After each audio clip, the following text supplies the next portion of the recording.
Hi everyone, and welcome to our video on conditional probability. So this video starts with just a bunch of bullets where we can have these useful tips to help us with any kind of random probability problem. So we're kind of wrapping up probability now at the end of this chapter. And these are some of the tips that you can use based on however way they set it up. Okay, so there's a bunch of them, but let's go ahead and skip actually reading it. So you could read that, you could pause that.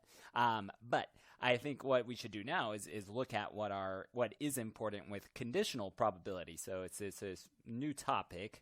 So in conditional probability, we will be finding a probability if some known information is given. So that's going to be one of the key words most of the time.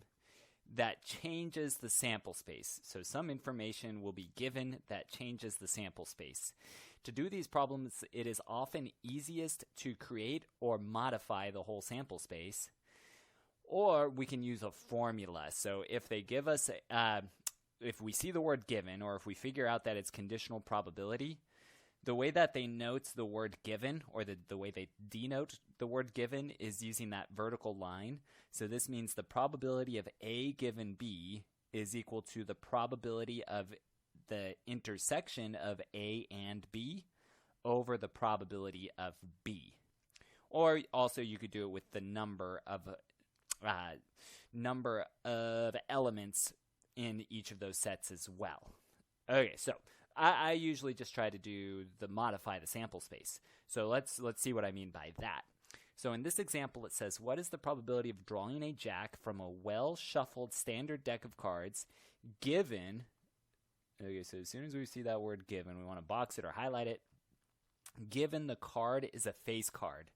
Okay, so they're telling us that the card is a face card. Okay, so if we need to, I mean, we could list out the whole sample space because it is saying we're drawing a card from a standard deck of cards. So remember our standard deck of cards, just real quick here, have those as the numbered cards, and then it goes Jack, Queen, King, and then there's an ace. So there's 13 cards per suit. Suit. Okay, so what we need is just the face cards. So that's going to be these, but for all four suits.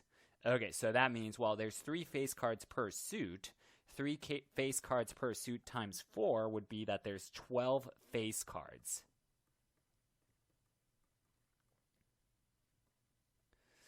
Okay, so that means that is, all right, so the probability is equal to, that means that is our denominator for this problem. So they're saying given the card is a face card. So this is saying this is the sample space. The face cards is the sample space for this problem.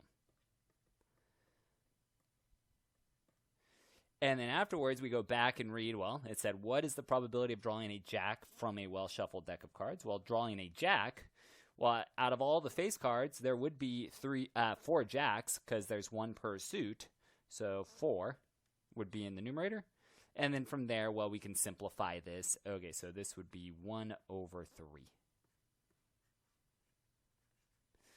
Okay, so that's it. And I chose to use just P equals. The way that we could have written it was the probability of a jack given face card for abbreviated, but it would give us 1/3 as the final answer still. Okay, so that's breaking down the whole sample space for the deck of cards and then just focusing on what was after the given. So this is kind of what we first do in these problems. We find the given and then we find our sample space based on what they write after the given. Okay, and then now let's see one other where we've got a fair die. So on this example, it says a single fair die is rolled. Find the probability of the following. Okay, so it's only only one die is rolled. Okay, so I'm just going to go ahead and write that sample space down right now. So that's pretty fast because there's only 6. Okay, and then let's see what this first one says. So it says find the probability of rolling a 5 given, so let's do that in green this time, the roll is odd. Okay, so this in the green will be the sample space. So the odd one is, well, 1. 3, and 5. So those are the odds. So 2, 4, and 6 are now eliminated. So that means our new sample space is really just 1, 3, and 5. And then now we look back and say, well, it says we want to find rolling a 5 from this new sample space. There's one of them. So that means our probability, let's go ahead and use the notation, the probability of rolling a 5 given the roll is odd is equal to, well, I circled 1 out of the 3 possible numbers in the sample space. So it's 1/3. Okay, so that's how we break these down. So let's see another one where it said still a single fair die is rolled. So 1, 2, 3, 4, 5, 6, just to see all of it. This time around it says rolling an odd given the roll is 5.